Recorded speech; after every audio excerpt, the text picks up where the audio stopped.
जीवन कहा पानी फटका तो आउ कहा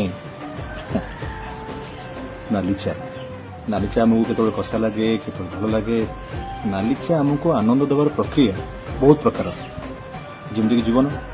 दुख अच्छी कष्ट अच्छी संघर्ष भी अच्छी खुशी भी अच्छी आनंद भी अच्छी ये सब कथा को लेकिन गोटे सुंदर कहानी आको वेब सीरीज हिसाब से आपण पाखु नहीं आसुँच